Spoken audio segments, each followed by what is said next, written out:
I'm Ray Richardson. I'm Ray Richardson. No debates, no speculation, just the info you need. That's your KBLA Sports Minute. I'm Ray Richardson on KBLA Talk 1580. All I need is one mic. With a KBLA Talk 1580 editorial, I'm Tavis Smiley.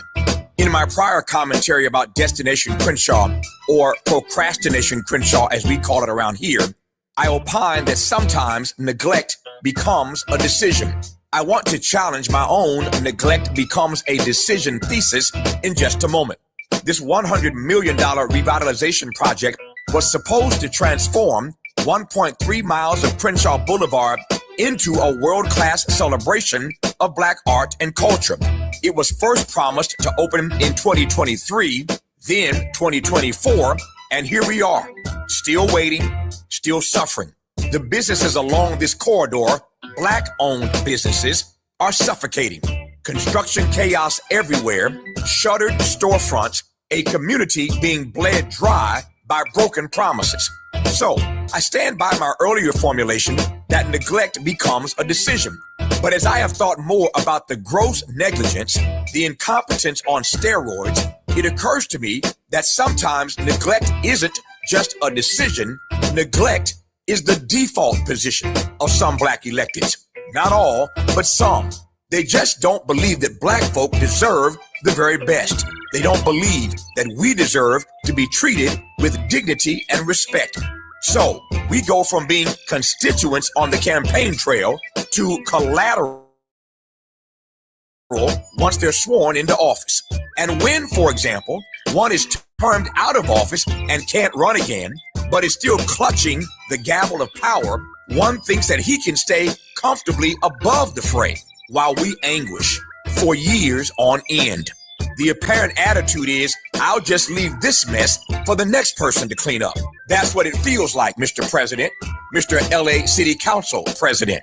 But it's not just him, it's the local media too, Black and white, corporate and independent.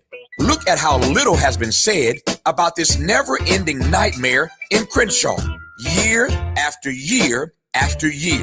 Nobody at City Hall and nobody who's supposed to be holding City Hall accountable seems to care one bit about the safety and security of Crenshaw residents and the Black business owners who are slowly being strangled. Don't be fooled. This isn't just a construction delay. This is what disrespect looks like with a budget attached. With a KBLA Talk 1580 editorial, I'm Tavis Smiley.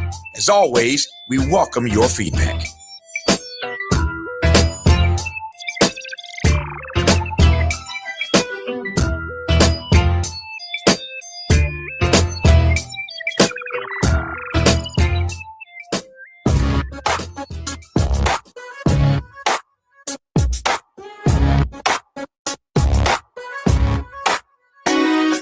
Jesse Jackson Jr. Show. Oh, oh, oh, oh, oh. The Jesse Jackson Jr. Show. Oh, oh, oh, oh, oh. The Jesse Jackson Jr. Show. Oh, oh, oh, oh, oh. The Jesse Jackson Jr. Show. Oh, oh, oh, oh, oh. Come on and talk with me. Come on and listen to me. Come on and talk with me. Come on and listen to me. KBLA, Talk 1580, download the app.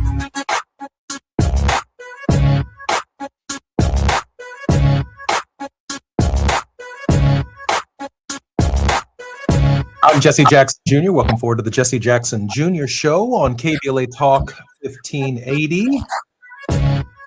It is the weekend after Juneteenth. I've returned from Los Angeles to the city of Chicago. And I must tell you what a celebration we had at the Beehive in Los Angeles. A wonderful time getting to see the faces of the people who actually listen to our shows. It's a cathartic moment, a moment when our voices are actually translating into the people who are moved by our presentations. And I want to thank in a very special way. It was great to see and spend time with Dominique DePrima, with, of course, our leader, Tavis Smiley. DL Hughley was unable to attend, but we know that DL follows our show right here at KBLA Talk 1580. Dr. Neek Cordelal, who is a real anchor, a real thoughtful contributor to our show, our White House correspondent, who is live here at KBLA Talk 1580 every single day. And of course, the Zoe Show on relationships. It was great to spend some time with Zoe. And I really want to thank some of the people who are behind the scenes. Kenny Smith had the opportunity to meet the person who's responsible for the ins and outs on our shows here at KBLA Talk 1580. And of course, we're grateful to Farley, who is responsible for the ins and outs that are directly attached to our show. And of course, Miles Lowe and Andy and all of the engineers, Taz, who works behind the scenes to make our show possible. It was wonderful. It was like a family gathering. It was, from my perspective, the right way to celebrate, commemorate Juneteenth. Kenny Lattimore was nothing short of spectacular. In fact, I wish I would have recorded the show so that I could have played it on my Facebook page and shared it on my other social media platforms. And Lunell and Al B. Sure were there turning it out. She was funny. She was being her classic self, received a number of awards from the city, including an award and presentation from the mayor of the city of Los Angeles, Karen Bass, who I plan to come back to Los Angeles and help with her reelection campaign once she gives me the instruction that we want to go all in to finish this journey and help her complete the extraordinary job that she has been doing in and for the city of Los Angeles. Interesting news breaking in Chicago. Apparently, lost over the course of June celebration.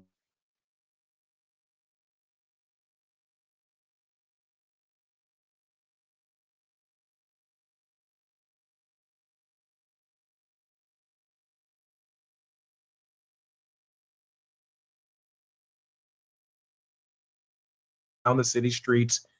It's a commemoration, not just to quote unquote celebrate our freedom after having been notified nearly 2 years in the state of Texas after the Emancipation Proclamation that we were free, because the people of Texas withheld knowledge of the Emancipation Proclamation from the people of Texas. It is almost like it to the Holocaust that Jewish brothers, we have our own commemorations. They are Juneteenth. They are Watch Night. They are a story behind each.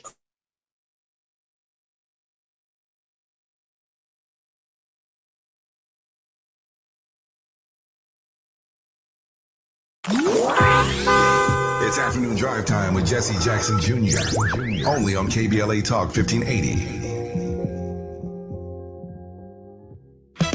Wishing happy birthday to KBLA. 5 years old, yeah, with more that's coming your way. Congratulations, come on, y'all, let's celebrate. Happy birthday to KBLA. 5 years deep and we still going up. Built it from the ground, never real, no one else. Real talk on the air, then the truth get heard. Every day the proof getting served. He had a vision and he stayed with the plan. Now they tapped in from the beach to the land. Never back down, 7 days of the week, still going up now. We 5 years deep. Wishing happy birthday to KBLA. Happy smiling, you did it with 5 years today. Congratulations, come on y'all, let's celebrate. Happy birthday to KBLA.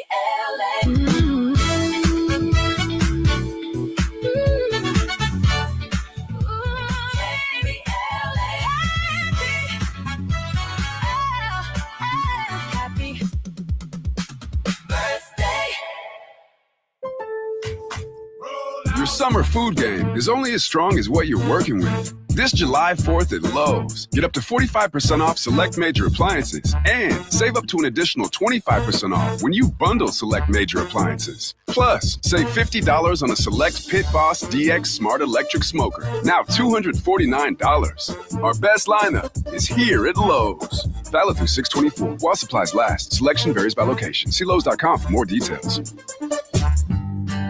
Progressive knows you could have easily taken the freeway, but you took the scenic route to see a waterfall and an oddly busy boiled peanut stand. Discovering the unexpected is exactly why you bought an RV, so protect it with a bundle from Progressive. Because although you may be 3 hours behind schedule, you're 6 jars of jam richer and possibly enrolled in a butter-churning workshop.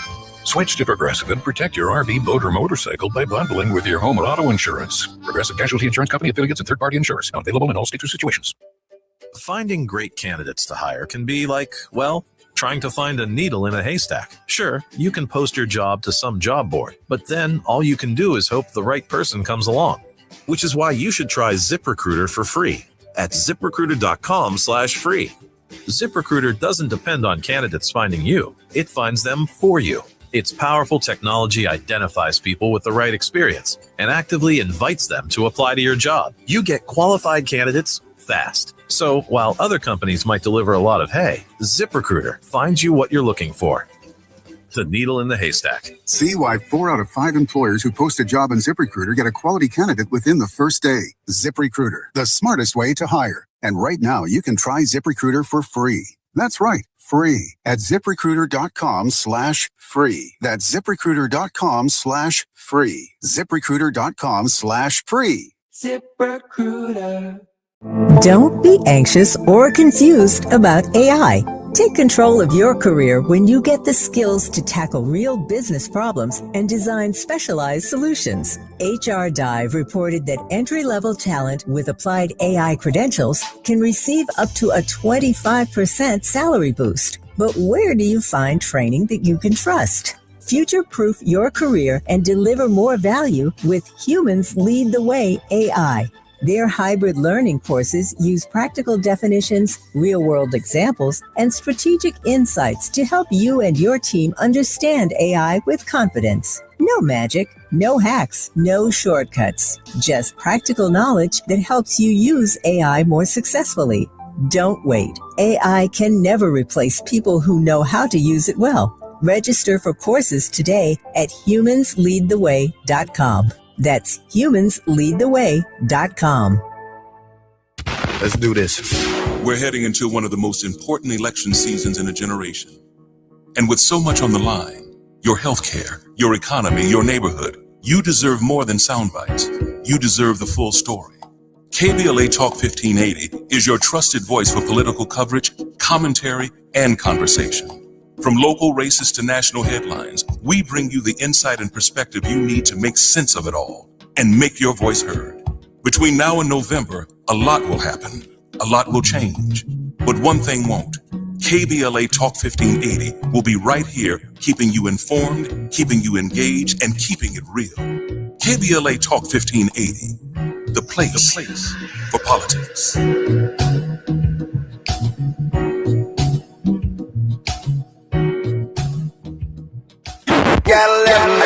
You know him, you trust him, and now the whole nation is taking notice. Talkers Magazine, the Bible of talk radio, has ranked Tavis Smiley number 14 on their prestigious Heavy 100 list. 100 voices, the most important in all of talk radio. Tavis has moved from number 45 to number 33 to number 16, and now he's in the top 15, right here on your station. His is one of the most trusted, credible, and reliable voices in broadcast media today. Straight, no chaser, always. Tavis brings you the conversations that matter, the newsmakers, the truth tellers, the voices that don't get heard anywhere else. Weekdays on this station. This is what it sounds like when your community has a seat at the table.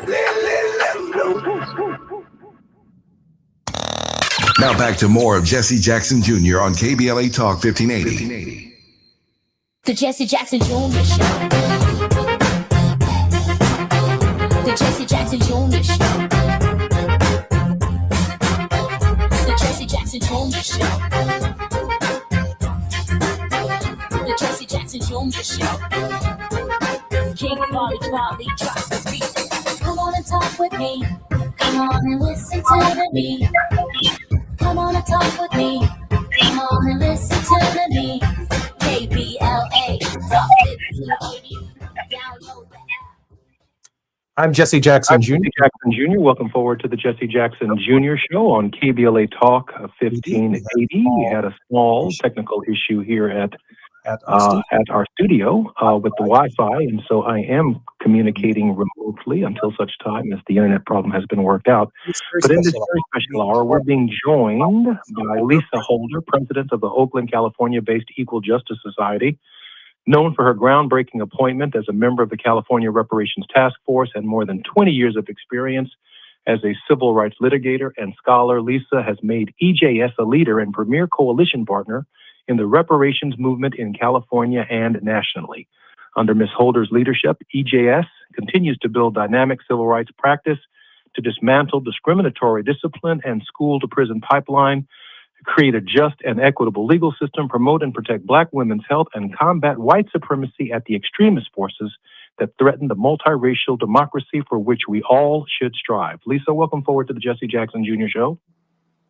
Hello, it's great to see you. It's great to be back. Lisa, I am so grateful that you were to apologize for the technical issue that we had here.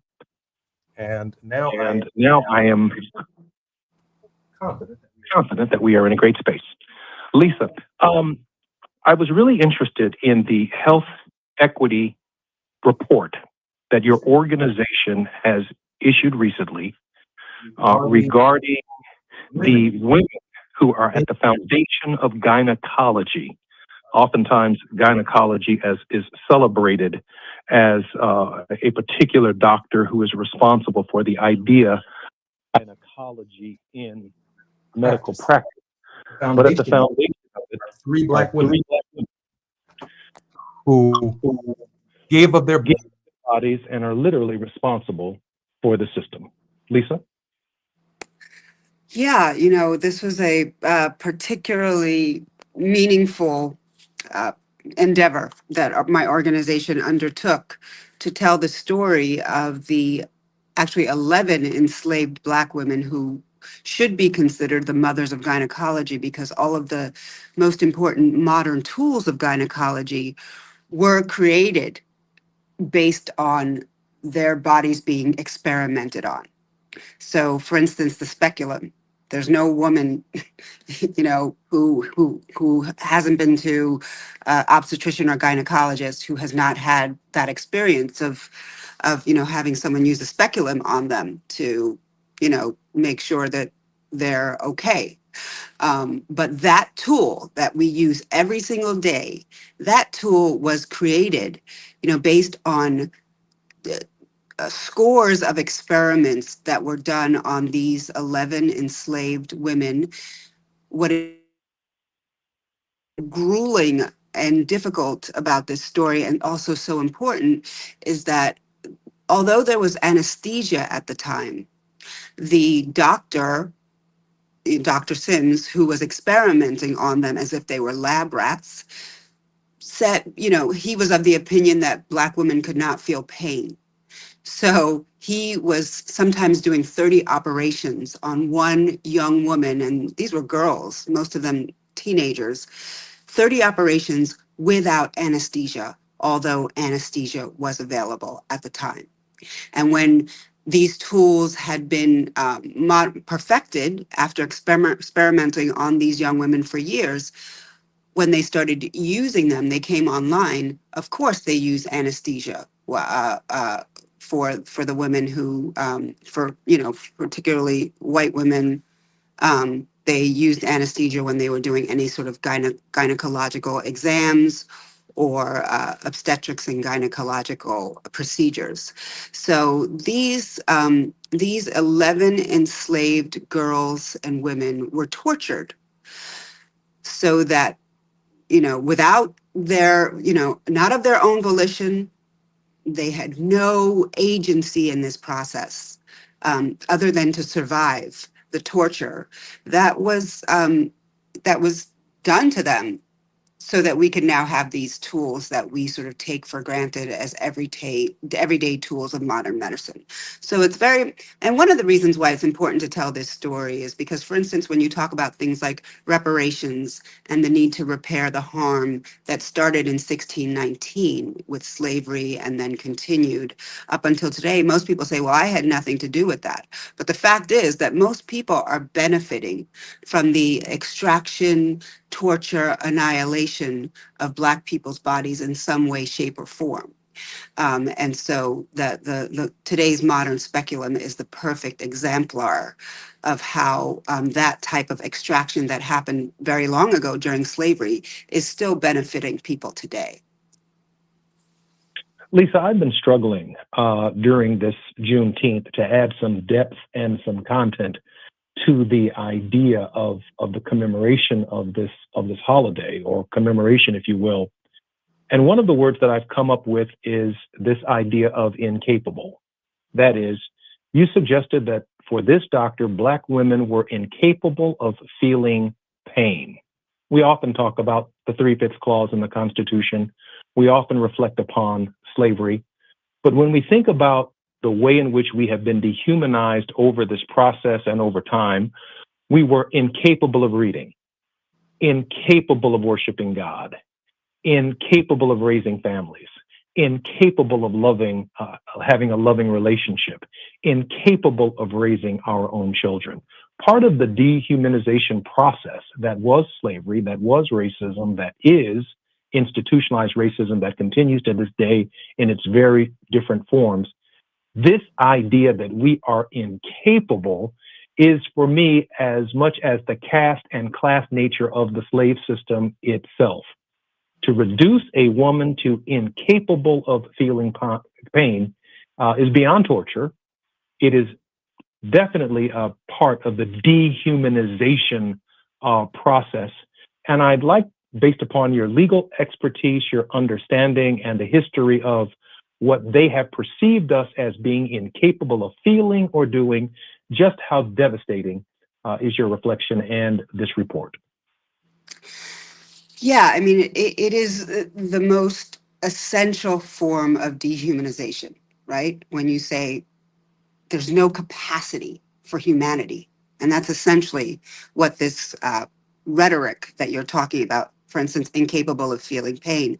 What people really need to understand, though, is that these ideologies, these ideas, these stereotypes that were generated in order to buttress, right, in order to uphold a system that was completely inhumane, morally unjust, the system of slavery, they generated these stereotypes, they generated these ideologies, and the dehumanization of African folks was it was very, very intentional and purposeful, because that is the only way that you can justify enslaving another person, is by saying, well, that's not even a person, right?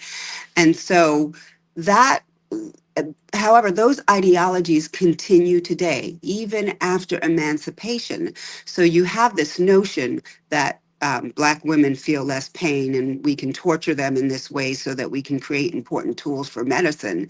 But that continues today, right? There's this notion in medicine that Black people, Black bodies, Black women's bodies are different, biologically different. And one of the things that we try to explain in this magazine by having doctors and experts and anthropologists and scientists explain is that there is no scientific grounding for that belief that people feel pain differently or that Black people are biologically different.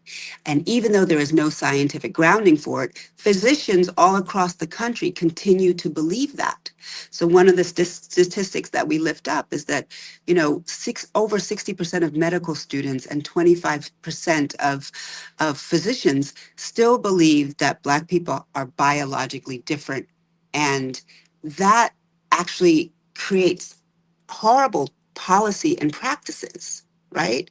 So you're seeing a differential treatment based on these stereotypes that have no grounding in science, and you're seeing it happening and being regenerated among scientists. So it's almost impossible to grasp the level, the entrenchment of the dehumanization when it defies even scientific knowledge that these folks are supposed to be steeped in. It just tells you the depth of the dehumanization and how it continues to reverberate today. And that's why we have these grotesque statistics about with Black birthing mothers dying at a rate sometimes 3 to 4 times that of white birthing mothers or non-Black birthing mothers. And in California, we're seeing numbers as high as 4 to 6 times more likely to die from birth or birth-related illness with Black women, regardless of their class, regardless of socioeconomic economics, and regardless of their level of education. And it is that class component that tells you that this is particularly about race and Blackness in particular. We have about a minute and a half before we come forward, which of course, Lisa, you've been on our program before. You understand that to be our break. One of the landmark pieces of legislation that I was able to advance when I was in Congress was the direction, a language that I placed in a labor, health, and human services bill to do a comprehensive study that came back unequal treatment. It's Googleable. It's an 800-page volume across the NIH, the CDC, across the medical profession, an 800-page volume. And among its representations and conclusions are these: that we needed to fund historically Black colleges, medical schools, and because African-American physicians, male and female nurses, and one of the clear conditions or revelations was that they return to their communities to provide services because Black people trust our own physicians with our bodies more than we do other populations. Hispanic doctors return to Hispanic and language-speaking communities. Native Americans tend to be on the reservations practicing medicine. White doctors tend to be in the broader nation, if you will, servicing their communities. But the absence of Black doctors has been a factor in the disparities because there's simply not enough of them available to address our needs. I'm Jesse Jackson Jr. When we come forward, we will have more with Lisa Holder. I'm so grateful that she's our very special guest today. More on KBLA Talk 1580. I'm Jesse Jackson Jr. It's afternoon drive time with Jesse Jackson Jr. Only on KBLA Talk 1580.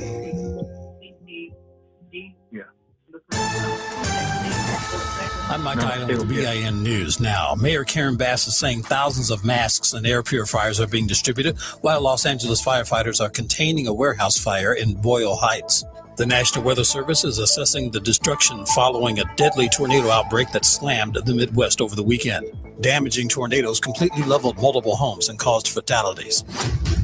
Talks are continuing in search of a concrete solution to end the war in Iran, reportedly by August. The U.S. and Iran are meeting in Switzerland, with discussions being led by Vice President J.D. Vance. An initial meeting took place on Sunday. Alan Greenspan has passed away. He's the former Federal Reserve Chairman who served under Presidents Ronald Reagan, George H.W. Bush, Bill Clinton, and George W. Bush. Greenspan died as a result of complications from Parkinson's disease. He was 100 years old. I'm Mike Island. Get BIN News Now on demand 24/7 on the free iHeartRadio app.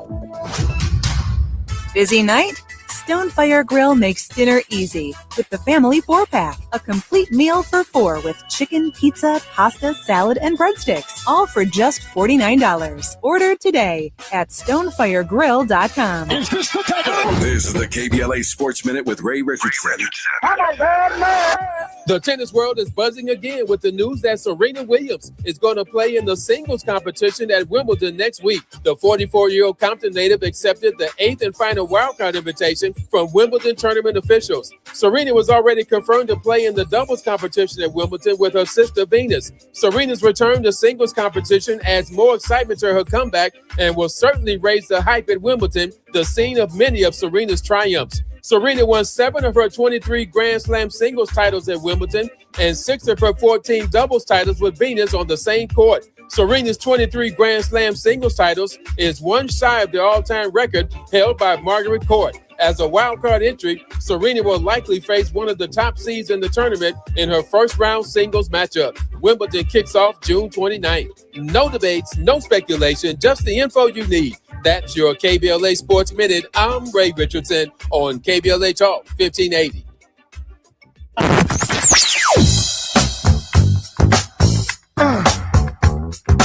This is KBLA Talk 1580. Talk radio. That's music to your ears. We're unapologetically progressive. KBLA Talk 1580. We've got a lot to talk about. I'm Reverend Gerald, the life coach. Is someone you love struggling with addiction and mental illness? Is improving your family's health important? Want to leave a legacy that your family can grow? Are you ready to enhance your perception of life experiences? Then wake up weekends at 7 a.m. with Urban Family Focus and get the wisdom, opportunity, resources, and motivation to live your best life. Join the conversation on Urban Family Focus Saturday and Sunday at 7 a.m. Unapologetically progressive. KBLA Talk 1580. We've got your black. Let's do this. Every vote matters. Every voice counts. And between now and November, the decisions made in Washington, Sacramento, and here at home in Los Angeles will shape the future of your family and your community. Don't leave it to chance, and don't leave it to guesswork. KBLA Talk 1580 is your source for the political conversations that matter most. Real talk, real insight, right here. KBLA Talk 1580, the place for politics. Yeah, boy! In a world full of noise, one station keeps it real. KBLA Talk 1580, where the conversation goes deeper, the voices sound like yours, and the issues that matter most to our community take center stage. Progressive, powerful, unapologetically us. Whether you're driving through this city or tuning in from your home or office, join the public square. KBLA Talk 1580. Your home for talk that enlightens, encourages, and empowers. Listen live on our free KBLA 1580 app, on our website at KBLA1580.com, or on your radio dial at 1580 AM. Unapologetically progressive. KBLA Talk 1580. We've got a lot to talk about. KBLA Talk 1580, connecting you with services and solutions. The Michael's Daughter Foundation is dedicated to inspiring youth and resilience through storytelling, arts, filmmaking, and enrichment programs for youth and families in under-resourced communities and system-impacted individuals. The Michael's Daughter Foundation is a 501c3 nonprofit providing free and low-cost arts programs to youth and families from under-resourced communities, both system-impacted youth and those affected by the incarceration of a loved one. 1 in 43 children in America have a parent incarcerated. 70% of those children are expected to end up in prison. Through filmmaking, animation, theater, and writing, they help young people express themselves, build confidence, and imagine new possibilities. Beyond the arts, they offer financial literacy workshops, emergency support, and scholarships. Because thriving takes more than talent, it takes access. To learn more about the impact of Michael Daughters Foundation and how you can be a part of the movement, please visit their website, michaelsdaughterfoundation.com. This is a community call to action from KBLA Talk 1580. You're listening to Jesse Jackson Jr. on KBLA Talk 1580. The Jesse Jackson Jr. Show. The Jesse Jackson Jr. Show. The Jesse Jackson Jr. Show. The Jesse Jackson Jr. Show. King Volley drops the beat. Come on and talk with me. Come on and listen to me. Come on and talk with me. Come on and listen to me. KBLA Talk 1580. Download the app.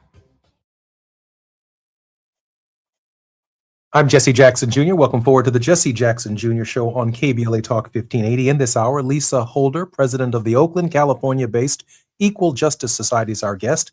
Under Ms. Holder's leadership, EJS continues to build its dynamic civil rights practice to dismantle discriminatory school discipline and the school-to-prison pipeline, create a just and equitable legal system, promote and protect Black women's health, and combat white supremacy and the extremist forces that threaten the multiracial democracy for which we should all strive. Time selected her for its 2025 The Closers list of 25 Black leaders working to end inequality. Ms. Holder is a nationally recognized award-winning trial attorney specializing in equal protection, education equity, employment discrimination, constitutional policing, and international human rights law. Lisa, welcome forward to the Jesse Jackson Jr. Show. I think Lisa's muted. Lisa, are you there? Hello. Hi, Lisa. How are you? Oh boy. Actually, I can't hear anything. While we are working out this, we might have to have Lisa log out and come right back in. I do want to read some of this work. This Equal Justice Society has launched a special Juneteenth Zine confronting the Black maternal health crisis and demanding health care harm repair. And that's the emphasis that I want to put here. Through essays, poetry, art, and storytelling, EJS President Lisa Holder, Legal Director Mona Tawatau, Poet-in-Residence Michael Tyler, and guest contributors explore the intersection of Black women's health equity, historical injustice, and harm repair. The featured foreword is an essay by Dr. Anastasia Williams, the president of the Association of Black Women's Physicians, who recounts the stories of Anarcha, Betsy, and Lucy, 3 of the 11 enslaved Black women whose bodies were subjected to repeated experimentation and torture by Dr. J. Marion Sims to invent the tools of modern gynecology, including the speculum. While Sims has long been celebrated as the quote-unquote father of gynecology, this issue shifts the narrative to recognize these women as true mothers of gynecology and honor their acknowledged contributions to modern medicine. Juneteenth is both a celebration of liberation and a reminder of the harms Black people have endured in America for more than 400 years. Many of those harms continue to shape our institutions today, including our healthcare system. Meaningful reconciliation and healing require harm repair through truth-telling, accountability, and action.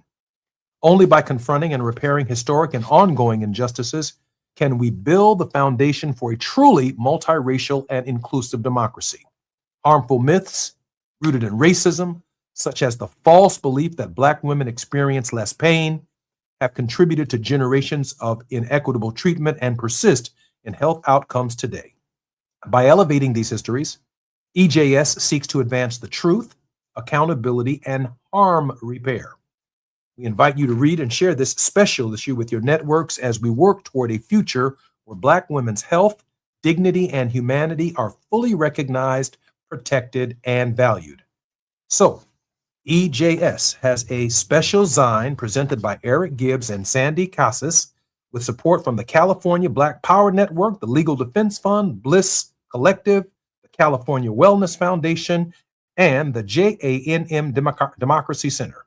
Design was edited by Lisa Holder, designed and produced by Darnell Patel, Ashley Monet, Iris Yang Cottrell, with assistance from the Health Equity News Coordinator, Tyler Kaiser, communication support from Change Consulting, and dedicated work by the entire EJS staff.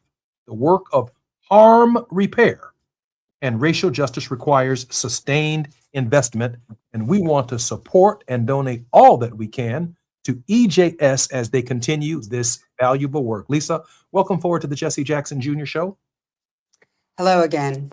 Thank you for having me. I'm so grateful that I am so grateful that you're here. Lisa, this is profound and deep work, and it really speaks volumes about Juneteenth not just being a celebration, it's really a commemoration because of this harm factor.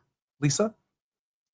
Yeah, it is an observance. It is a remembrance of the experience of our ancestors, and that is something that we have to be very vigilant about doing on Juneteenth and every other day, because the suffering of our ancestors has given us so much opportunity today, and not just Black people, all people. And the story that we tell about Betsy, Anarcha, and Lucy, these enslaved women who were tortured to create the tools of modern gynecology, is a testament to that, how people continue to actually benefit from the torture and the extraction that occurred during slavery to our ancestors. So we must always be telling these stories.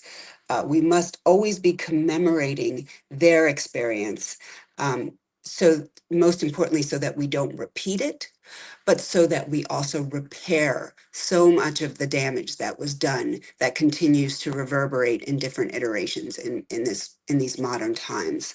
So we were extremely honored to tell the story of these enslaved women, and to also talk about the crisis in public health today, where we continue to see Black women and Black infants dying at alarming rates. I mean, rates that you would see in countries that are not developed, and rates that you would have seen 100 years ago in this country for white women.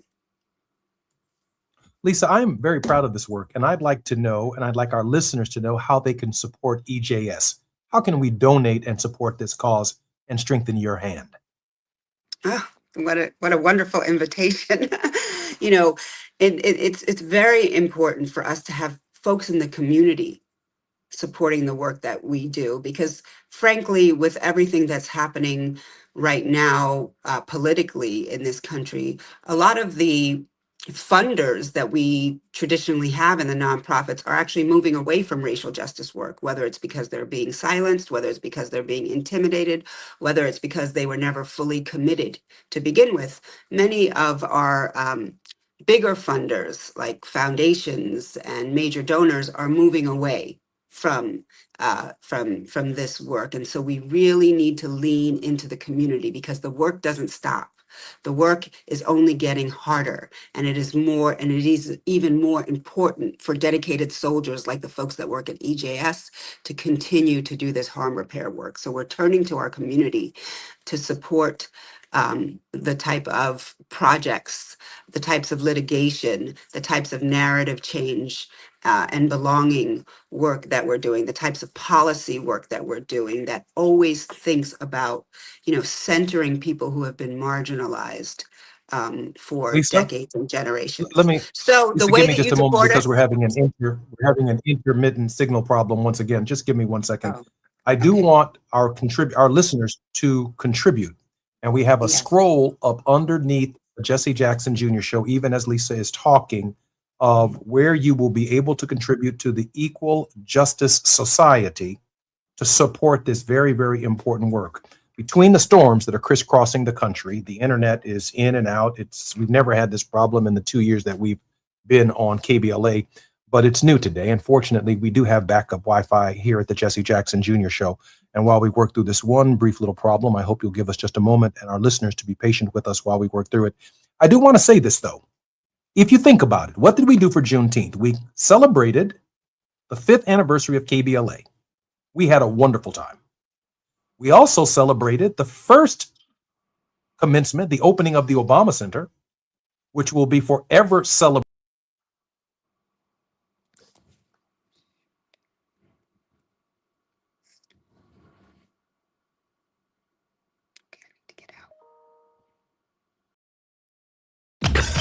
While you're stuck in traffic, we can at least bring you up to speed on the news of the day. You're listening to Jesse Jackson Jr. only on KBLA Talk 1580.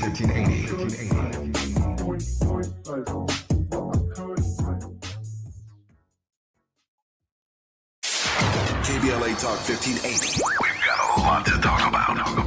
KBLA Talk 1580 joins you in standing for voting rights. The midterm election campaign season is here now. The 2028 presidential election is right around the corner. When We All Vote is a leading national nonpartisan initiative on a mission to change the culture around voting and to increase participation in each and every election by helping to close the race and age gap. Created by Michelle Obama, When We All Vote brings together individuals, institutions, brands, and organizations to register new voters across the country and advance civic education for the entire family and voters of every age to build an informed and engaged electorate for today and generations to come. When We All Vote empowers their supporters and volunteers to take action through voting, advocating for their rights, and holding their elected officials accountable. It's all in for 2026 and 2028. Please visit whenweallvote.org to stand up for your rights, voting rights. This is a community call to action from KBLA Talk 1580. If you're an African American mom who is pregnant or have a baby under 6 months old, you deserve care that lifts, listens, and lasts. Black Infant Health is for you. It's a free program with individual support, group sessions, and resources to start your mothering journey. BIH makes space for moms and their families to create community. Learn more about the programs in Los Angeles County. Check us out at blackinfanthealth.org. Going to a World Cup match in LA this summer? Ditch the parking stress and ride Metro. With direct service from across LA County, it's the easy way to get there for just $1.75 each way. Lots of places can expose you to identity theft. Oh no. That's why LifeLock monitors hundreds of millions of data points a second for threats to your identity, which is way more than anyone can do on their own. If we find anything suspicious, like new loans or changes to your financial accounts, we alert you right away, all through text, phone, email, or the LifeLock app. Get the alerts that could make all the difference. Save up to 30% with promo code NEWS at lifelock.com. Terms apply. Why'd I go to the doctor? Working on the farm, my heart kept skipping a beat. I didn't think much of it, but my daughters made me get checked out. Turns out I have atrial fibrillation, which increases the risk of stroke about 5 times. Symptoms like irregular heartbeat, heart racing, chest pain, shortness of breath, fatigue, or lightheadedness can come and go. But if it's AFib, the risk of stroke remains. If you have symptoms, contact a doctor. I'm so glad I did. Visit notimetowait.com. Sponsored by Bristol Myers Squibb and Pfizer. If you have unfiled taxes or are in debt to the IRS, this is important news. Did you know the IRS has programs specifically designed to help people struggling with tax debt? Powerful tax assistance programs that can save you thousands if you qualify. No one knows these programs better than the experts at Optima Tax Relief, America's most trusted tax resolution firm. A-rated by the Better Business Bureau, their award-winning tax attorneys and licensed professionals have resolved over $3 billion of tax debt for their clients. One call to Optima can start the process, helping to put an end to your worries about wage garnishment, asset seizure, and other aggressive IRS actions. Find the best options to solve your tax problems. Call the experts at Optima Tax Relief today for a free consultation. Call 800-919-9077. 800-919-9077. 800-919-9077. Optima Tax Relief. Some restrictions apply. For complete details, please visit OptimaTaxRelief.com. Now back to more of Jesse Jackson Jr. on KBLA Talk 1580. The Jesse Jackson Jr. Show. The Jesse Jackson Jr. Show. The Jesse Jackson Jr. Show. The Jesse Jackson Jr. Show. King Volley, drop the beat. Come on and talk with me. Come on and listen to me. Come on and talk with me. Come on and listen to me. KBLA Talk 1580. Download the app. Okay, let's roll. Let's roll.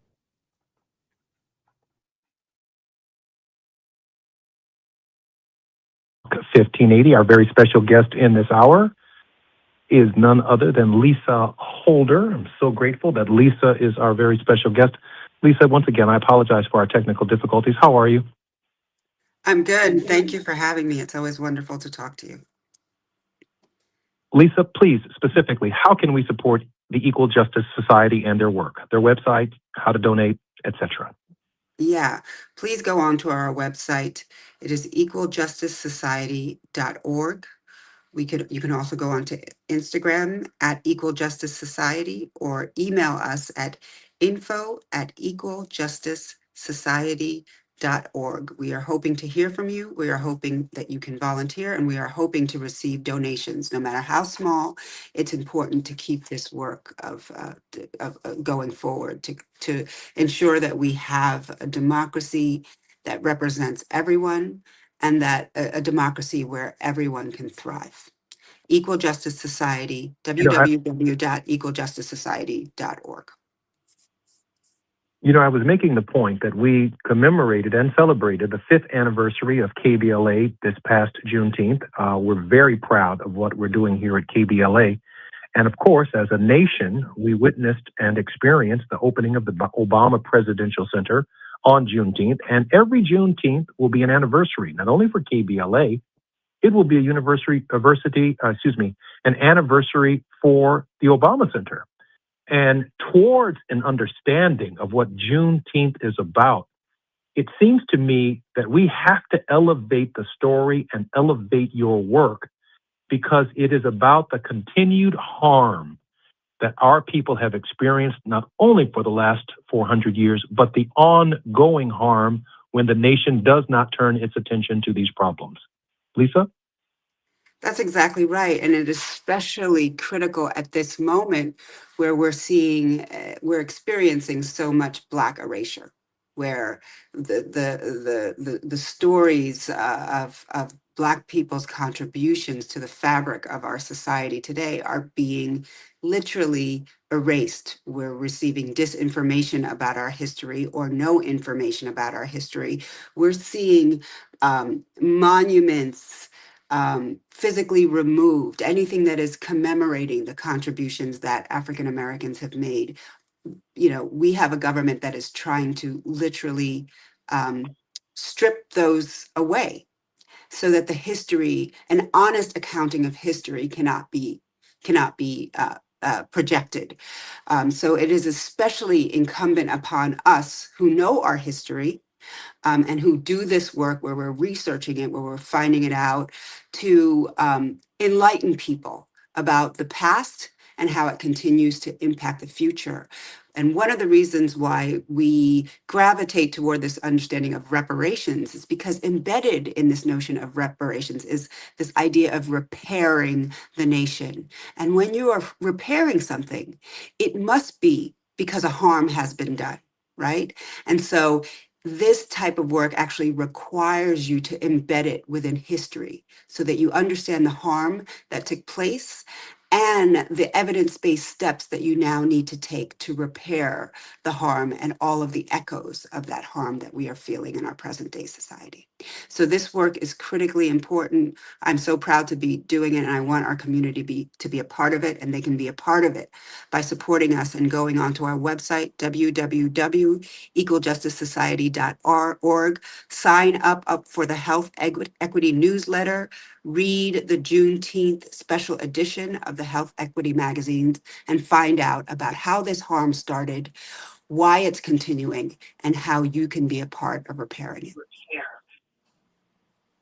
Lisa, can I turn my attention and our attention to the idea that there is a chilling effect in the private sector for supporting these kinds of initiatives, and that going forward, we can no longer count on federal government funding or possibly even state funding in some states who would even take this crisis and the plague that confronts our community in terms of maternal health seriously. Can you share with us what that's like in that space? Yeah, it's incredibly disheartening because we see that there's an emergency situation, and the statistics that are borne out in this health equity newsletter make it very clear that when you have Black birthing mothers dying at a rate sometimes 3 to 6 times higher, and Black newborn infants dying at a rate of 4 times higher, that's an emergency. That is a crisis in public health. And so we know that in this moment, we need all hands on deck. But what we're seeing is the opposite. We're seeing it, it's like rats from a sinking ship or something, where we're seeing philanthropists moving away from this type of social justice, racial justice work because of the chilling impact of some of the policies that are coming from this federal administration, right? So nonprofits, the nonprofit ecosystem that we have worked for decades to create so that there's a safety net for regular people, that ecosystem is being disintegrated. And the philanthropic support that we had is really starting to crater because of the chilling effect of so many of these anti-DEI policies, and also the chilling effect of investigating nonprofits and philanthropists for doing this type of social justice work. So people become afraid to do it, and they say, let's put our money elsewhere. And so this is why the community has got to really jump in right now to make sure that this nonprofit ecosystem that is critical to the functioning of a democratic and fair society does not go away. Voting is critically important, right? But it is the nonprofit ecosystem that actually allows people to have a voice in how government runs, right? We are a conduit to your representatives, etc. So it is just as critical as exercising your vote to support nonprofits that are ensuring that regular people have a voice in the democratic process. Lisa, we have about 1 minute and 30 seconds before we come forward. As you know, we always ask our very special guests to give us a word of hope. Lisa, can you provide for us a word of hope? Oh, onward is the word of hope that we use. I mean, we are a very, very resilient people. We are a resilient sector. And frankly, in this moment, sometimes the struggle feels like its own reward. So resistance is critical. That is what's going to buoy you and lift up your spirit. Continue to resist and continue to rely on one another and your communities. And that is how we will continue to shape and influence the multiracial democracy that we should all be striving for. Lisa, I can't wait to have you back on. And if I have my say, you'll be back on before the end of the week if you can make some time for me. Okay. Well, I love talking to you, and thank you so much for all that you do for the community. So grateful for your work. I'm Jesse Jackson Jr. You've been listening to the Jesse Jackson Jr. Show on KBLA Talk 1580. We're adding some real content now to the idea of Juneteenth. And the Equal Justice Society is sharing with you what is truly at stake in the midterm elections, why we have to vote for a government our tax dollars can support initiatives like the Equal Justice Society, led by Lisa Holder, and support our community in terms of the vital necessary needs that we have. This isn't about welfare. This is about our share, because we pay our fair share of taxes here in the United States, and we're not walking away from that money either. And we need a leader in the White House who can encourage the private sector in the era of billionaires to do more to close these profound health gaps. Grateful to Lisa Holder and her leadership. She's the president of the Oakland, California-based Equal Justice Society. More we come forward with Terry Hord Owens right here on the Jesse Jackson Jr. Show. KBLA 1580 Santa Monica. I'm Mike Island with BIN News Now. Mayor Karen Bass is saying thousands of masks and air purifiers are being distributed while Los Angeles firefighters are containing a warehouse fire in Boyle Heights. The National Weather Service is assessing the destruction following a deadly tornado outbreak that slammed the Midwest over the weekend. Damaging tornadoes completely leveled multiple homes and caused fatalities. Talks are continuing in search of a concrete solution to end the war in Iran, reportedly by August. The U.S. and Iran are meeting in Switzerland, with discussions being led by Vice President J.D. Vance. An initial meeting took place on Sunday.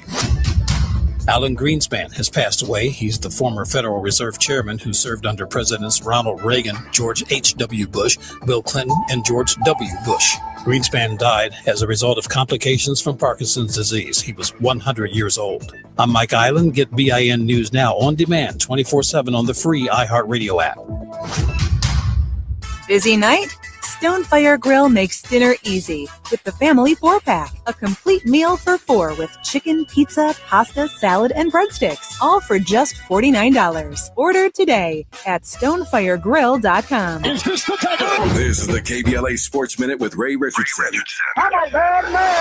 The tennis world is buzzing again with the news that Serena Williams is going to play in the singles competition at Wimbledon next week. The 44-year-old Compton native accepted the 8th and final wildcard invitation from Wimbledon tournament officials. Serena was already confirmed to play in the doubles competition at Wimbledon with her sister Venus. Serena's return to singles competition adds more excitement to her comeback and will certainly raise the hype at Wimbledon, the scene of many of Serena's triumphs. Serena won 7 of her 23 Grand Slam singles titles at Wimbledon and 6 of her 14 doubles titles with Venus on the same court. Serena's 23 Grand Slam singles titles is one shy of the all-time record held by Margaret Court. As a wildcard entry, Serena will likely face one of the top seeds in the tournament in her first-round singles matchup. Wimbledon kicks off June 29th. No debates, no speculation, just the info you need. That's your KBLA Sports Minute. I'm Ray Richardson on KBLA Talk 1580. All I need is one mic. With a KBLA Talk 1580 editorial, I'm Tavis Smiley. In my prior commentary about Destination Crenshaw, or Procrastination Crenshaw as we call it around here, I opine that sometimes neglect becomes a decision. I want to challenge my own neglect becomes a decision thesis in just a moment. This $100 million revitalization project was supposed to transform 1.3 miles of Crenshaw Boulevard into a world-class celebration of Black art and culture. It was first promised to open in 2023, then 2024, and here we are, still waiting, still suffering. The businesses along this corridor, Black-owned businesses, are suffocating. Construction chaos everywhere, shuttered storefronts, a community being bled dry by broken promises. So, I stand by my earlier formulation that neglect becomes a decision. But as I have thought more about the gross negligence, the incompetence on steroids, it occurs to me that sometimes neglect isn't just a decision. Neglect is the default position of some Black electeds. Not all, but some. They just don't believe that Black folk deserve the very best. They don't believe that we deserve to be treated with dignity and respect. So we go from being constituents on the campaign trail to collateral once they're sworn into office. And when, for example, one is termed out of office and can't run again, but is still clutching the gavel of power, one thinks that he can stay comfortably above the fray while we anguish for years on end. The apparent attitude is, I'll just leave this mess for the next person to clean up. That's what it feels like, Mr. President, Mr. LA City Council President. But it's not just him, it's the local media too, Black and white, corporate and independent. Look at how little has been said about this never-ending nightmare in Crenshaw, year after year after year. Nobody at City Hall and nobody who's supposed to be holding City Hall accountable seems to care one bit about the safety and security of Crenshaw residents and the Black business owners who are slowly being strangled. Don't be fooled. This isn't just a construction delay. This is what disrespect looks like with a budget attached. With a KBLA Talk 1580 editorial, I'm Tavis Smiley. As always, we welcome your feedback.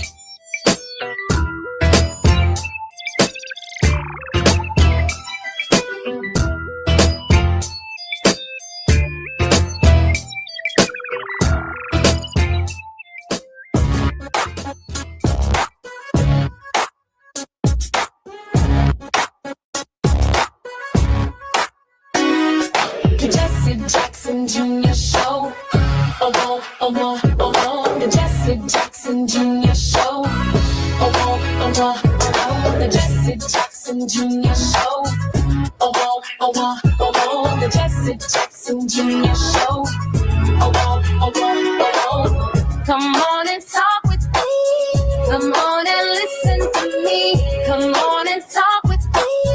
Come on and listen to me. KBLA Talk 1580. Download the app. I'm Jesse Jackson Jr. Welcome forward to the Jesse Jackson Jr. Show on KBLA Talk 1580. I want to thank, in a very special way, Lisa Holder for the last hour from the Equal Justice Society. Has given you her website, how to reach your organization and be supportive of it. I also want to thank our amazing engineering team, Taz, Miles, Andy, and company for the extraordinary work that they're doing in light of these roaming storms and roaming outages to keep our show live on the air. And I'm so grateful for their work and their leadership. And I can't thank our producer and executive producer and creator, Gina Towns, enough for keeping the show moving no matter what. I had a wonderful time in Los Angeles during the 5th anniversary celebration of Juneteenth at the Beehive, spending some time with Dominique DePriva, Tavis Smiley, DL Hughley couldn't make it, but DL was there in spirit, Nee Quartelai Quarte, and of course, Zoe, the relationship show. Good to see Ray Richardson and James Farr and Kenny Smith and all of the people who work behind the scenes at KBLA to make this amazing radio station function for such a time as this. We had a blast. Lunell was funny and cuddly and cute. She was there with her guy. And my man, Sure, and they were smiling from ear to ear. And Kenny Lattimore was nothing short of amazing. Come to the KBLA Talk 1580 Facebook page and website, and I think you'll see the performance certainly on the Facebook page. But I mean, Kenny was simply at his very best, and we are so grateful for everyone's contribution. You know, I was thinking in this last hour, as we prepare to hear from our regular contributor, Reverend Dr. Terry Hord Owens, that Juneteenth for us is towards something. After all, we've lived with it since 1865, really 1863. But we're towards something here. We are now towards a 5th anniversary, heading towards a 6th anniversary at KBLA. The First Amendment now applies to us after the 13th, 14th, and 15th Amendments to the Constitution. We can talk, we can laugh, we can talk about relationships, we can talk about people, we can talk about politics, we can hold people accountable, we can do editorials, we can do it all right here because we are a free people. We can learn about what's right, we can learn about what's wrong, we can hold people accountable because we couldn't do that for most of the nation's history. In fact, Juneteenth is becoming. We are becoming something different. Every every Juneteenth, we will now celebrate the anniversary of the Obama Center, a major accomplishment for African Americans and for the entire nation. But KBLA is also a major accomplishment for America and African Americans. Equally weighted. Every time we are towards a definition, which Lisa reminded us of in the last hour, of talking about our health and seeing what's going on and seeing the contribution that 11, but more specifically in their report, the 3 African-American women that they focused on who were experimented on to create modern gynecological medical practice that all women get to take advantage of. At the foundation of the science are Black women who were tortured to create the speculum and prodded because at that time in American history, we were not seen as capable of experiencing pain, capable of self-government, capable of love, capable of raising families, capable of being educated, capable of being able to read, capable of being able to count, capable of being able to take care of our own. We were simply seen as cattle. Cattle. The road from chattel to human and personhood in the United States is a great struggle. equal protection of the laws. The 14th, not the First Amendment to the Constitution, the 14th one, way down the road somewhere, is the idea of our citizenship and towards our personhood. We are not unmindful of the road that we've come. We're grateful that we're here now with more to go and more to come. When we come forward, I'm Jesse Jackson Jr. Terry Hord Owens will be joining us in just a moment on KBLA.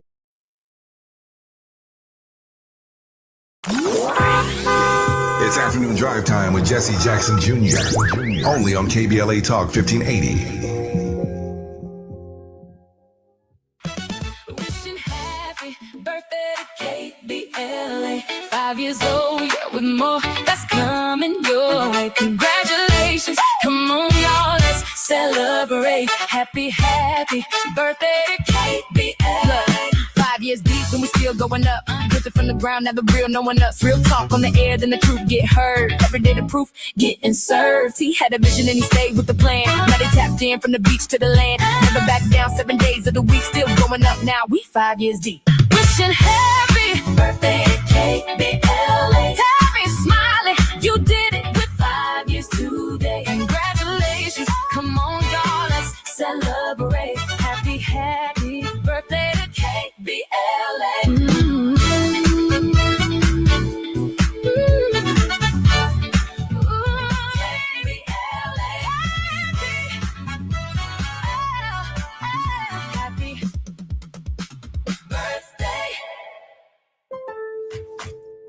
Your summer food game is only as strong as what you're working with. This July 4th at Lowe's, get up to 45% off select major appliances and save up to an additional 25% off when you bundle select major appliances. Plus, save $50 on a select Pit Boss DX Smart Electric Smoker, now $249. Our best lineup is here at Lowe's. Valid through 6/24 while supplies last. Selection varies by location. See Lowe's.com for more details. Progressive knows you could have easily taken the freeway, but you took the scenic route to see a waterfall and an oddly busy boiled peanut stand. Discovering the unexpected is exactly why you bought an RV, so protect it with a bundle from Progressive. Because although you may be 3 hours behind schedule, you're 6 jars of jam richer and possibly enrolled in a butter churning workshop. Switch to Progressive and protect your RV, boat, or motorcycle by bundling with your home and auto insurance. Progressive Casualty Insurance Company, affiliates, and third-party insurers. Not available in all states or situations. Are you having trouble hearing? Hearing loss can devastate the quality of your life. Now, there's an affordable fix for you or your loved one. Rated the best hearing aids of 2026 by Forbes Health, Audion Hearing has the highest quality hearing aids at the lowest prices, starting at just $98 a pair. I actually like them better than my old $5,000 hearing aid. I could not believe how my hearing and life changed. Join over 1 million happy customers by going to audionhearing.com. That's AUDIEN hearing.com. When disasters hit and cell networks fail, Rapid Radios keeps you connected. Instant push-to-talk with coast-to-coast range. No contracts, no monthly bills. Trusted by law enforcement, government agencies, and over 500,000 users. Always ready when your phone isn't. Because in an emergency, seconds matter, and reliability isn't optional. Go to rapidradios.com. Use code RADIO for 5% off and free shipping from Michigan.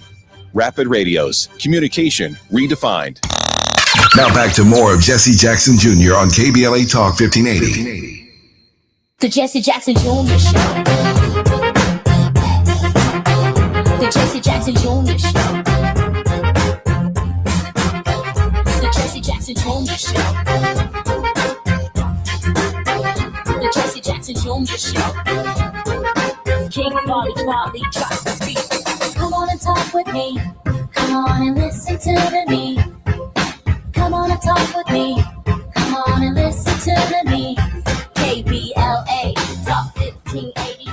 I'm Jesse Jackson Jr. Welcome forward to the Jesse Jackson Jr. Show on KBLA Talk 1580. The Faith Not to Fall with Reverend Terry Hord Owens, General Minister and President of the Christian Church, Disciples of Christ in the United States and Canada.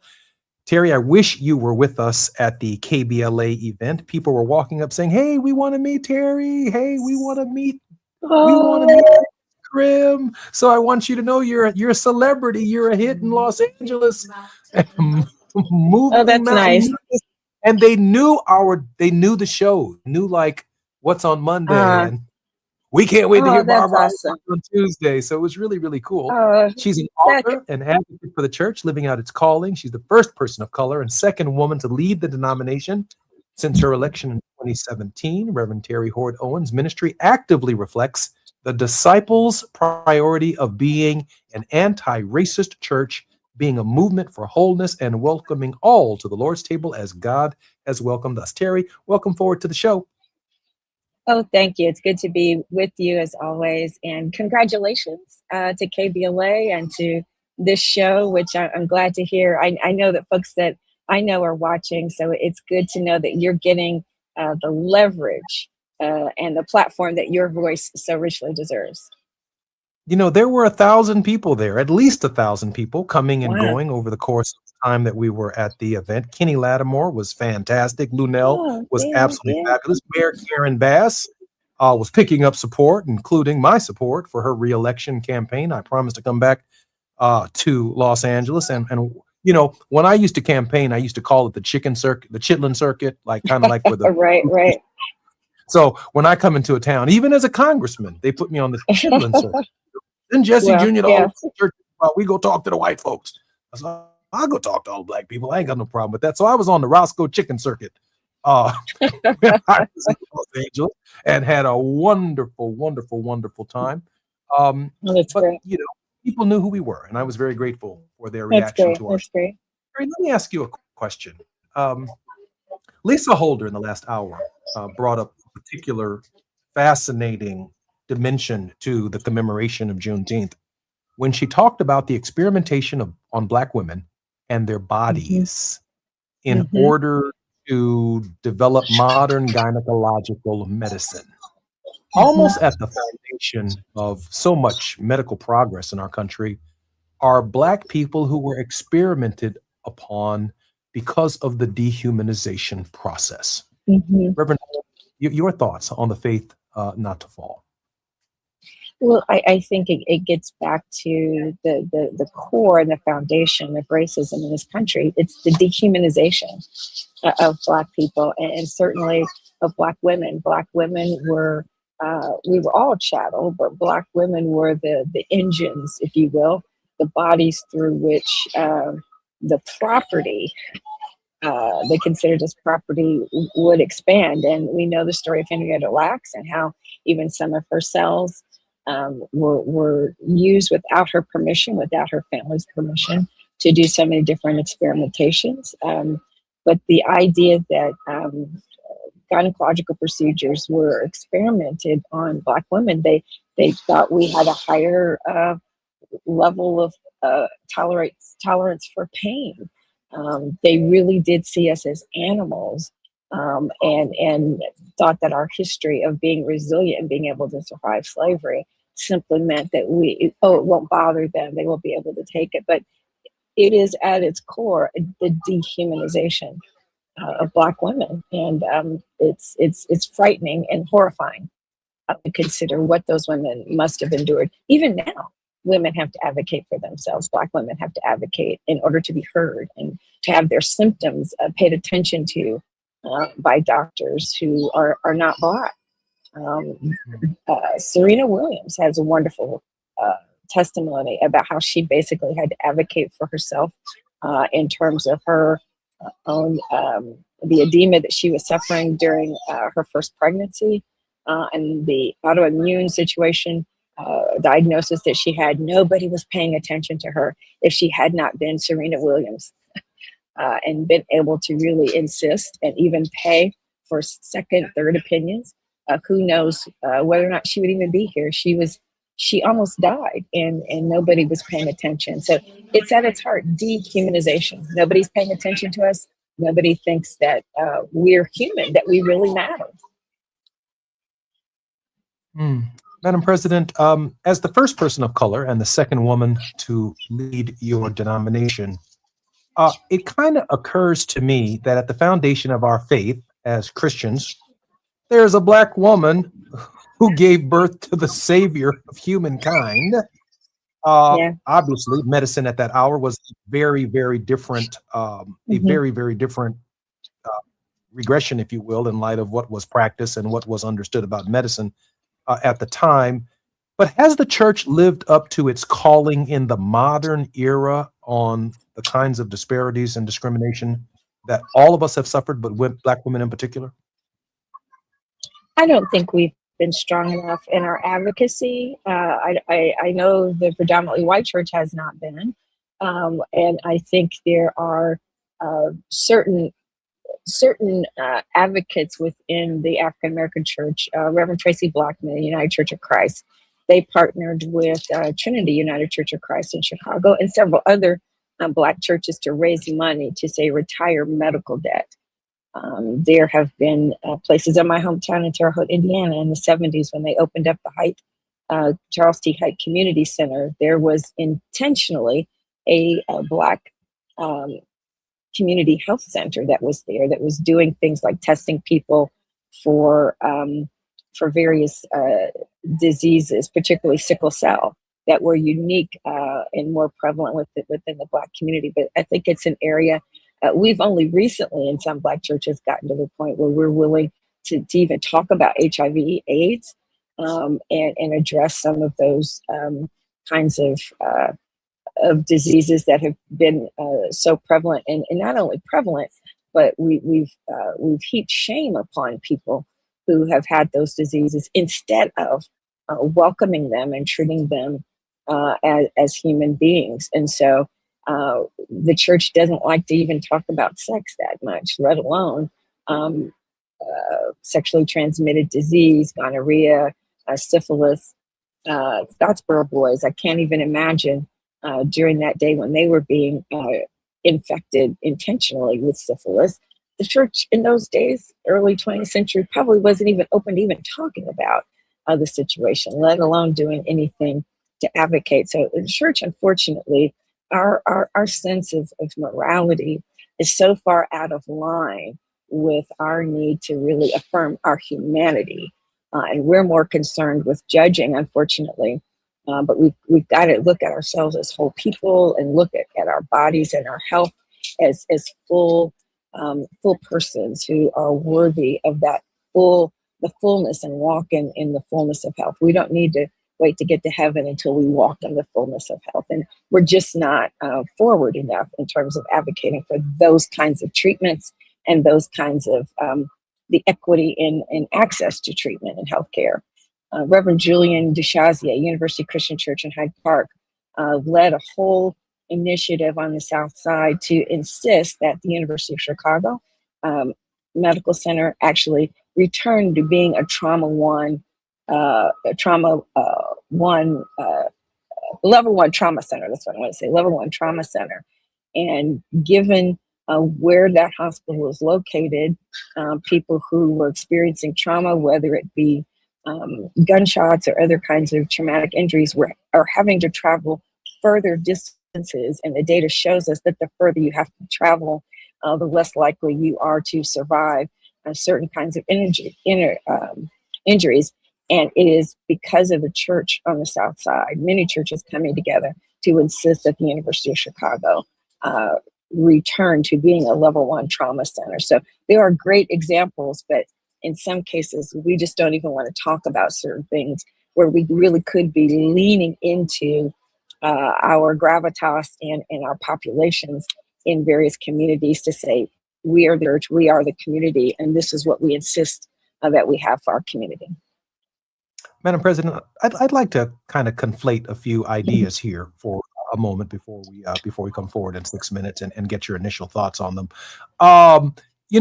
Black people are responsible for a lot of pivotal moments in the annual calendar that is America and is the world. I mean, January 1st isn't just the day where we in America and around the world try and execute our resolutions from December 31st that don't make it until January 2nd, but that people were freed on January 1st. And so January 1st and Watch Night takes on a liberation feel and effect because of what happened. The third Thursday in November is set aside as a National Day of Thanks by Abraham Lincoln in the middle of the Civil War, because the North had finally begun to make advances deep into Southern and Confederate territory after the campaign at Gettysburg. So Thanksgiving has its roots in this process. The Memorial Day holiday. The first African Americans enslaved, I think in Richmond, Virginia, marched around the warhead of African American soldiers, but also white Union soldiers who freed them from slavery. And it became the Memorial Day weekend. Then it became the Flag Day weekend. Then it became all war. World War I, World War II, Korea, Vietnam, the Persian Gulf Decoration War. Day, yeah. Yeah, it became everything. But at the heart of it were Negroes walking around saying, thank you for our freedom. Now, I'm thinking that, Madam President, Juneteenth is actually towards something now with the 5th anniversary of KBLA. I'm also thinking that Juneteenth is towards something other than barbecue with the establishment of the annual anniversary of the Barack Obama Center. We're going to have to reflect upon that every Juneteenth with whatever takes place at that center that emanates a national message. We're not going to be able to get around it going forward because it's such a major accomplishment and such an important symbol for who we are and what we've done here in the United States. I'm thinking, Madam President, that in this moment, the conversation I had with Lisa and the conversation, Lisa Holder in the last hour, and the conversation that I'm having with you, we wouldn't be looking at 7 shootings in the city of Chicago over Juneteenth weekend if it were more along the lines of understanding of what it should be a somber day. It's a day where we're not barbecuing and getting drunk at the beach, but a day where we're reflecting on women who were experimented upon. Madam President, are we at a pivotal point in our thinking? I think we really are. And I was even explaining to my staff, our office honors Juneteenth as a holiday. In fact, most of the ministries of our church do. And I was explaining to them that I wasn't going to be, it's not a barbecue holiday for me. It is a day where you're reflecting and you're doing something related to your community. I was on my phone with my dad, who is friends with Maulana Karenga, the man who developed and instituted Kwanzaa. Kwanzaa. We were learning the principles when we were like 10, right?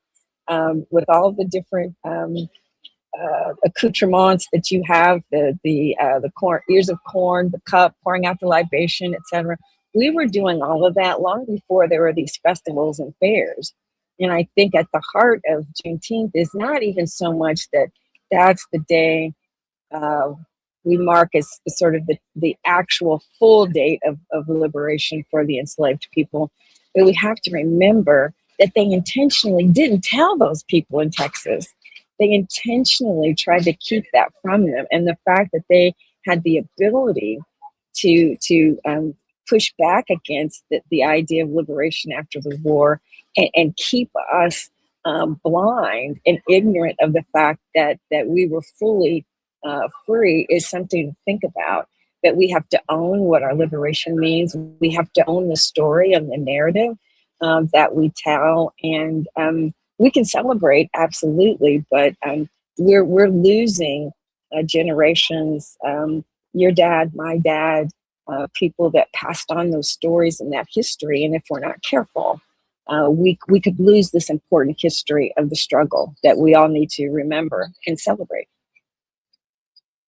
It's not a day, it's a process. From 1863 to 1963, Dr. King is still on the Mall of Washington saying, we ain't there yet. That's 100 more years. It's a process. And so we find ourselves in this process as a people. There is no end date to when we are free. It is a constant, vigilant struggle over time. Our very special guest, the Faith Not to Fall, Reverend Terry Hord Owens, is our very special guest. More when we come back right here on KBLA Talk 1580. I'm Jesse Jackson. It's afternoon drive time with Jesse Jackson Jr. Only on KBLA Talk 1580.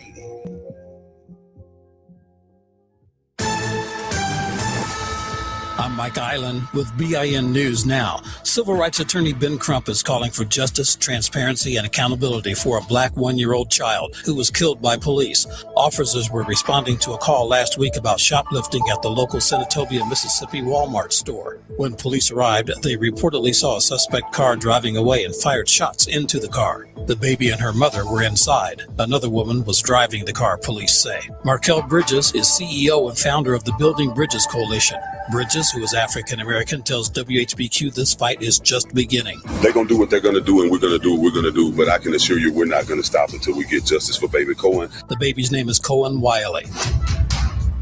A champion of the music success of many African-American artists has passed away. Clive Davis died at the age of 94, his family reported on Monday. Get BIN News Now on demand 24/7 on the free iHeartRadio app. Busy night? Stonefire Grill makes dinner easy with the family 4-pack. A complete meal for 4 with chicken, pizza, pasta, salad, and breadsticks. All for just $49. Order today at stonefiregrill.com. This is the KBLA Sports Minute with Ray Richardson.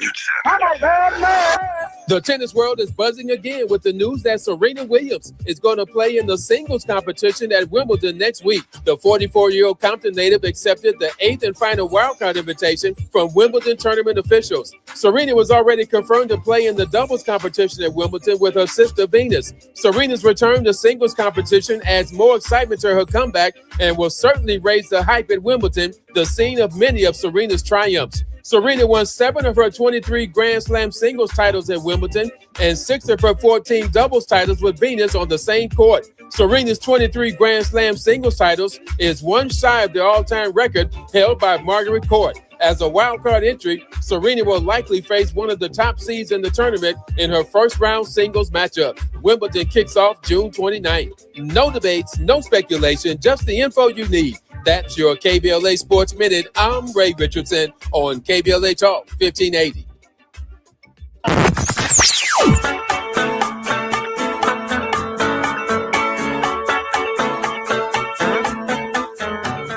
This is KBLA Talk 1580.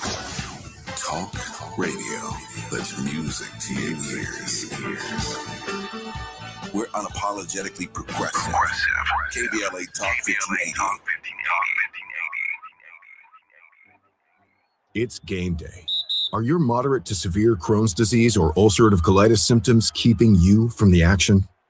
Skyrizi, risankizumab Riza, could help you get back to the game.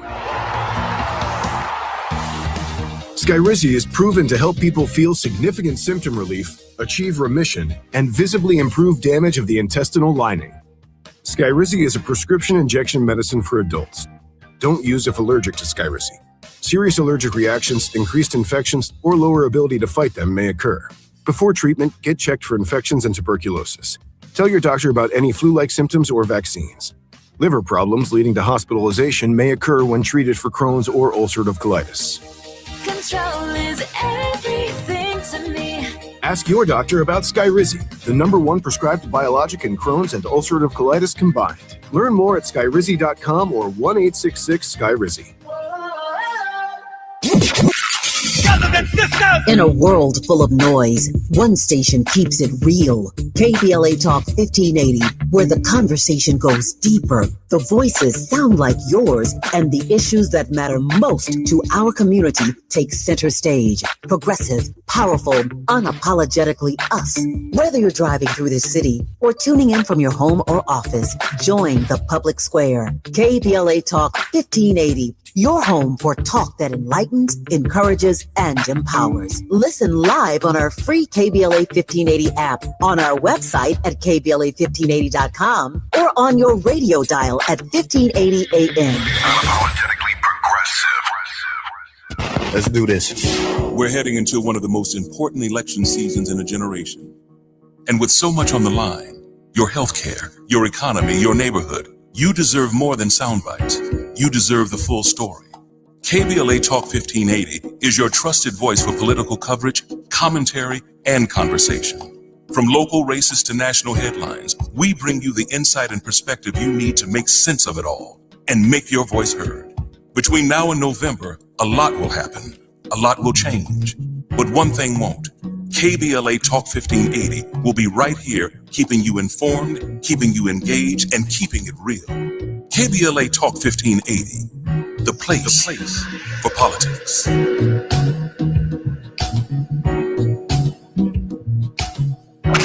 You're listening to Jesse Jackson Jr. on KBLA Talk 1580. The Jesse Jackson Jr. Show. The Jesse Jackson Jr. Show. The Jesse Jackson Jr. Show. The Jesse Jackson Jr. Show. King Quality drops the beat. Come on and talk with me. Come on and listen to me. Come on and talk with me. Come on and listen to me.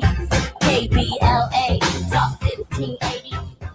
I'm Jesse Jackson Jr. You're listening to Jesse Jackson Jr. Show on KBLA Talk 1580. We're listening to The Faith Not to Fall with Reverend Terry Hord Owens, our regular contributor on Moving Mountain Mondays. She earned her Master's of Divinity degree at the University of Chicago Divinity School, where she was a Disciples Divinity House Scholar and recipient of the John Gray Rind Award given to top MDiv graduates at the Divinity School. She's from Terre Haute, Indiana, a descendant of one of Indiana's oldest African-American free settlements. She earned her bachelor's degree in government with a minor in Afro-American studies from Harvard University.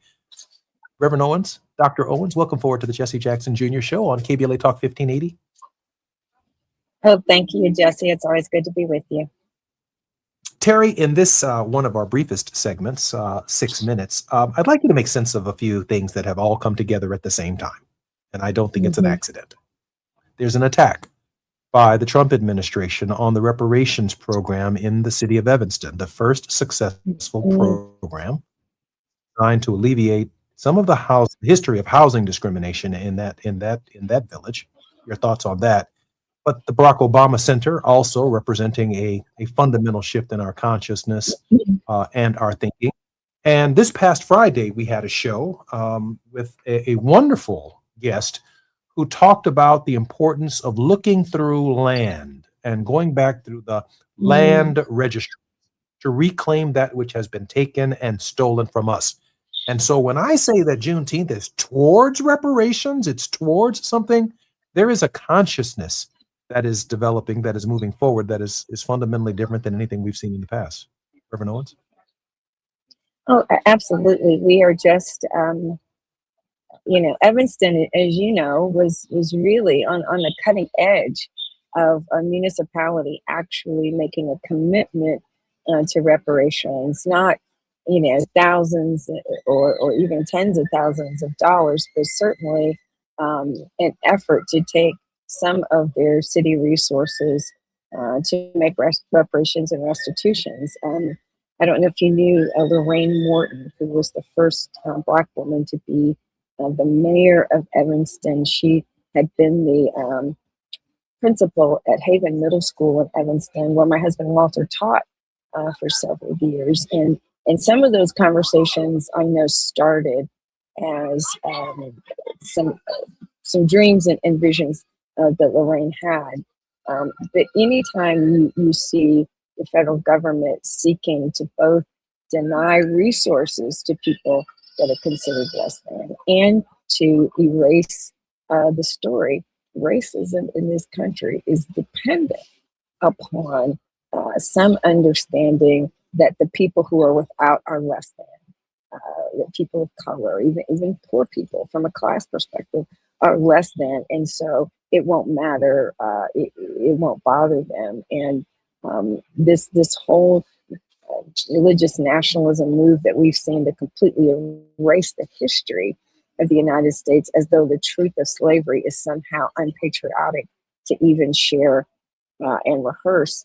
And what we saw, and what we continue to see in the Obama Center's opening, if you listen to the folks who were present and just all the sound bites and clips that you're hearing, just intentional positivity, intentional reclaiming of story, intentional reclaiming even of land there on the south side of Chicago, intentional celebration of culture, from everything from food to basketball to being able for this Black president to be able to control the narrative of how the story of his presidency is told. They're not putting boxes of papers at the National Archives. The Obama Center is controlling those assets and therefore controlling their narrative. And everything from the music to, you know, my son was one of the singers on the stage backing up Common and J HUD. And we were so proud. That multicultural group that used to be called Chicago Children's Choir, now called Uniting Voices. He's now their composer in residence. And he was transformed just by getting a chance to meet and speak with not only Obamas, but all the other people that were coming to pour in some positive energy in a moment. And what that land and the use of that land will mean for that community in Jackson Park. Now, there's concerns about, you know, will there be additional gentrification? But I'm excited about the fact that the Obamas are able to control their own narrative. And whenever we have housing, that's one of the few ways that Black folks can build any kind of generational wealth, is to be able to own something. My cousin still owns now acres, about a dozen or so acres of land that belonged to my great-great-grandfather outside of Terre Haute, Indiana. And we've just made a commitment as a family not to give that land up. Somehow it's got to stay in the family. And so land and ownership have had a huge impact in the history of this country. But when you take the value of that kind of wealth and you take the intentions of people who want to dismantle our sense of ourselves and our sense of any rights that we have, both to not only exercise our rights as citizens, but also to have any opportunity to compete or have common access to resources. It's disgusting in so many ways. And I was just excited during the Obama celebration to say, this is a narrative we can control. This is property, land that we can control. And whenever we can control our story, our narrative, and where we can control land and resources, we have to do it. And we have to teach each other how to do that. So Evanston was the beginning of doing some of that. So many programs that we see trying to help Black folks be able and position them for home ownership, for buying land. I have friends who have ancestors in the South who are going back and reclaiming that land because they realize once it gets taken over by a developer, the legacy of that land that we literally bought and paid for with our own blood, sweat, and tears may be taken away from us. So there's so many angles to that. We could spend a whole show talking about that. But for me, it's the intentionality that we must exercise to say, this is ours. We must be intentional about it. I love that. And I also love the idea that it's a processor. And let me try and explain quickly what that means. If you go through an airport anywhere in the United States, you go through a processor. The processor is where you get your ticket and walking through the TSA. That's a processor. It's a human processor. You cannot carry a bottle of water onto the plane. You cannot carry a weapon. You've got to take your computer out of your bag. And in some cases, you have to take the shoes off your feet to go through the processor. It's a human processor. When you drive on a toll road, I know you're tired of paying the tolls. I am too. But it's a processor on the toll road. And if you have one of those little things sitting in your window, you don't even stop at the toll booth anymore. You just kind of move through Easy Pass on through a processor. It shows up on your credit card. It's a processor. What the Obamas have established on the south side of Chicago is a processor where nearly 1 million people a year are expected to pass through it, as Reverend Terry Howard Owens has laid out for us. And they will learn something about themselves, including but not limited to history and the positivity of shaping the narrative. In other words, it is impossible to walk through the processor and leave the same way you were when you came in it. Yeah. That is to be celebrated. It will be celebrated 100 years from now. And it will be impossible, once you go through the processor, to leave the processor not saying, yes, we can.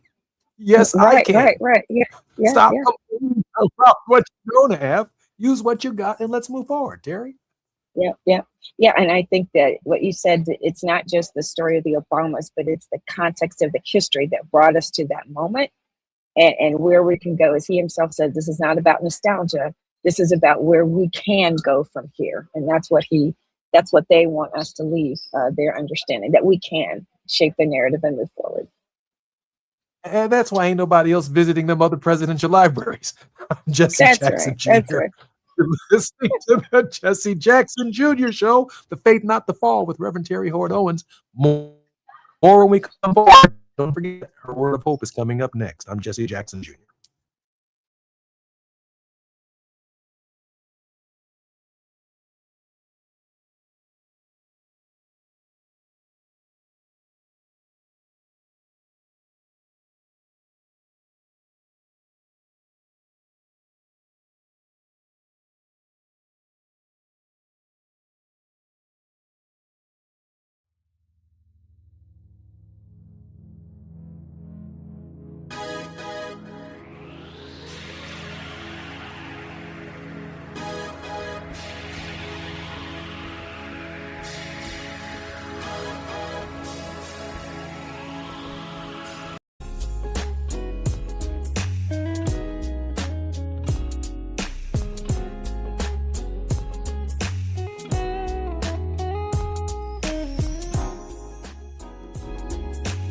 Access to quality jobs and remove systemic barriers to employment. And they are advocating for a fair deal for Black workers in the new Los Angeles City Charter. To sign up for free career readiness training, get involved in organizing, or learn about union apprenticeship programs and trade registries, please visit lablackworkercenter.org. That's lablackworkercenter.org. Together, we can beat the Black jobs crisis and build a more equitable Los Angeles. This is a community call to action from KBLA Talk 1580.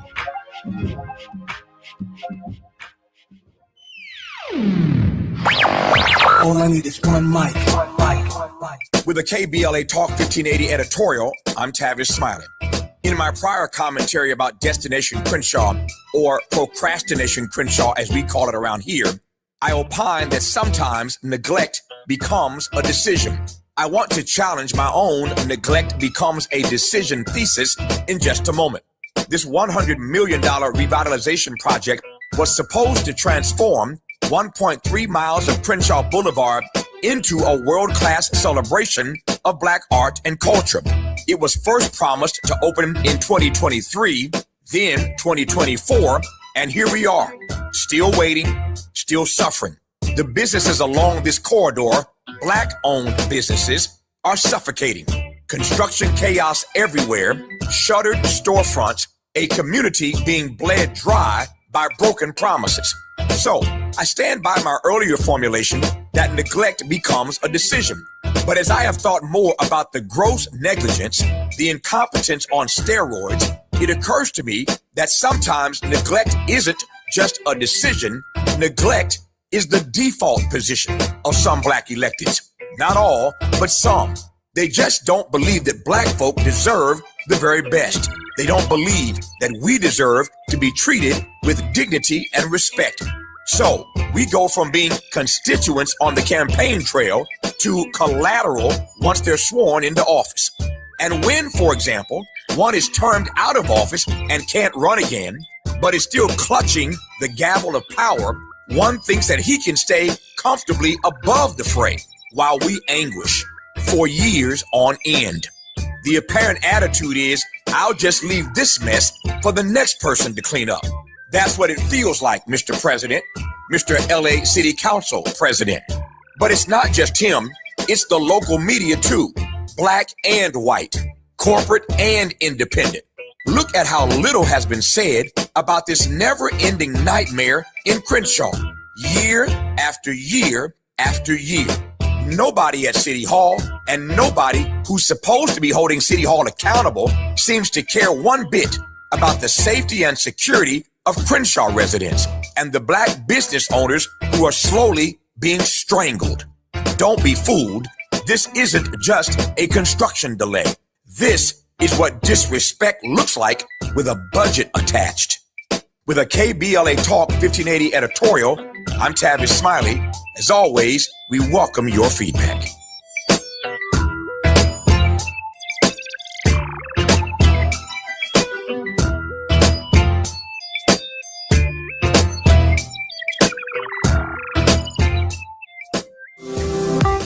It's never too early to start talking about money in realistic ways with your kids.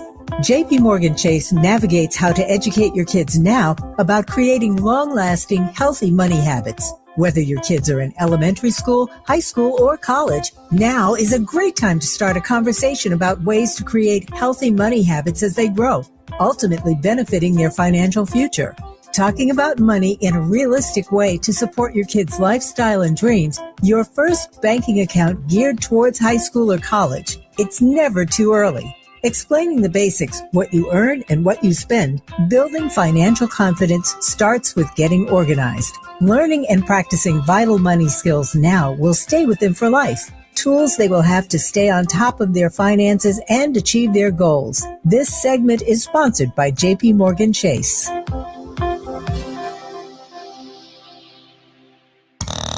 Now back to more of Jesse Jackson Jr. on KBLA Talk 1580.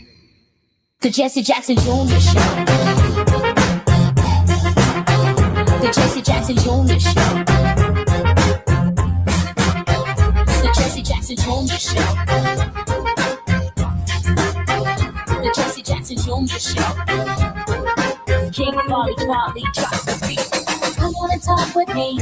Come on and listen to me. Come on and talk with me. Come on and listen to me. KBLA Talk 1580. Download the app. I'm Jesse Jackson Jr. Welcome forward to the Jesse Jackson Jr. Show on KBLA Talk 1580. It's Moving Mountain Monday, right here on the Faith Not to Fall with Reverend Terry Hord Owens. I was so proud to be in Los Angeles for the 5th anniversary of KBLA Talk 1580 and to see the coming together of Tavis Smiley's grand vision, communicating with our country, our world, and maintaining progressive, independent voices. Great to be with Dr. Cornel West, always in his presence. Wife was present. It was just fantastic. Terry, you'd have had a blast if you were there. A lot of good food, a lot of good eating, a lot of community. It's just hearing about it is energizing. Yeah, sometimes you just got to be with good people. That's awesome. Terry, I was reading a really interesting editorial the other day, and it was probably a Substack post by someone. I can't remember their name at this moment. There was during Juneteenth this vision of a very different America, or the America that people have longed for with the opening of the center. It was attended by Bono. It was attended by Common and Jennifer Hudson, and everybody was there. I mean, everybody who was there. And I'm thinking in this moment that stands as a stark contrast to what we are experiencing in the administration. And it's also compelling us to recapture that moment in the form of the vote, in the form of these midterms, and really puts up a cherry, if you will, on top of our purpose. Terry?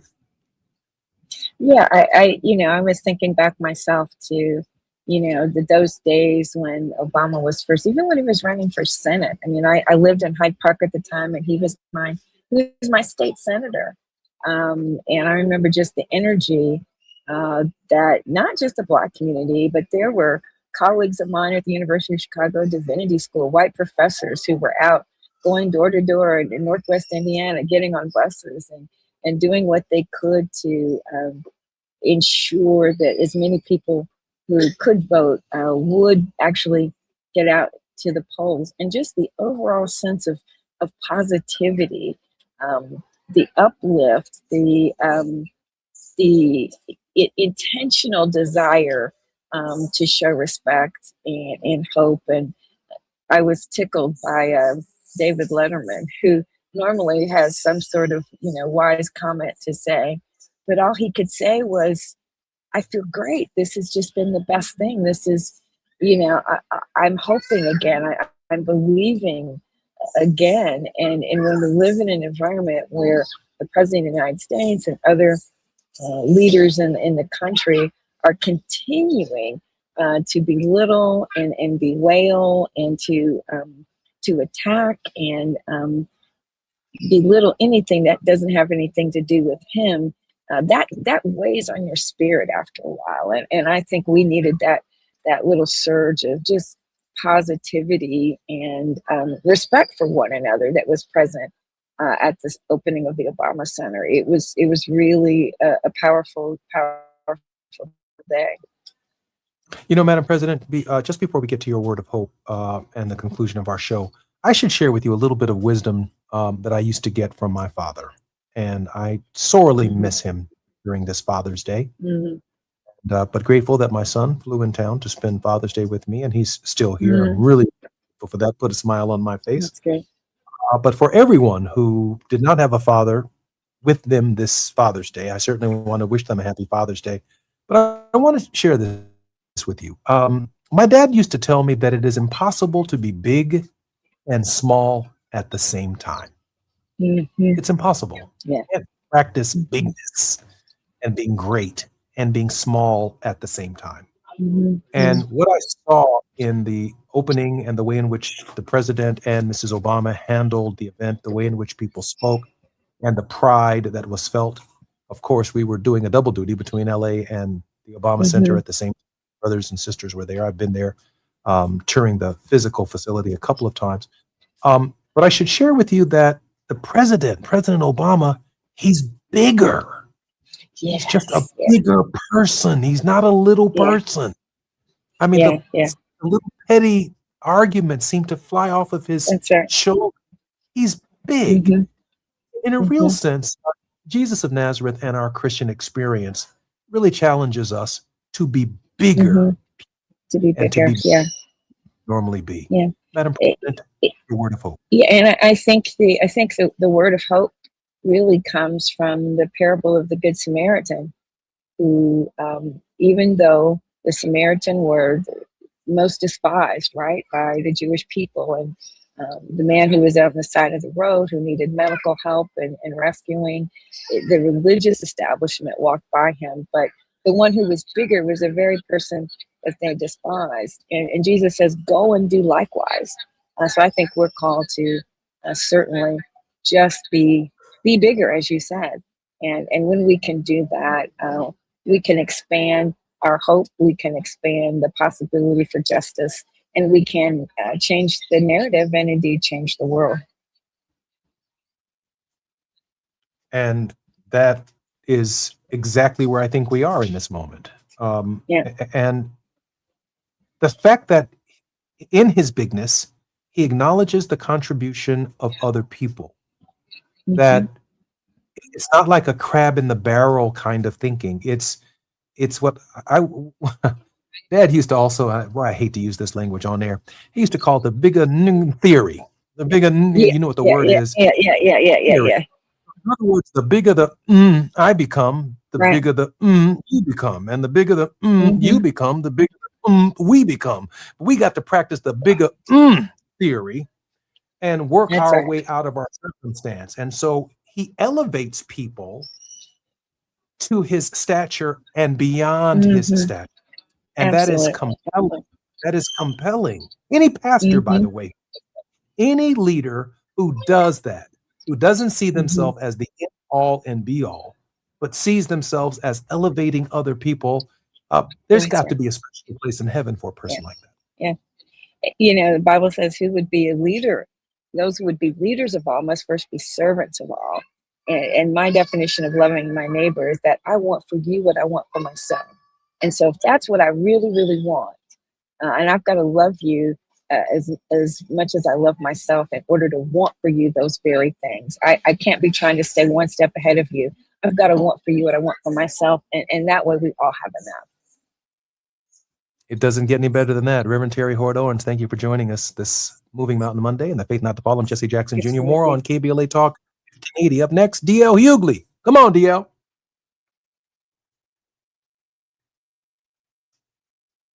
KBLA 1580 Santa Monica.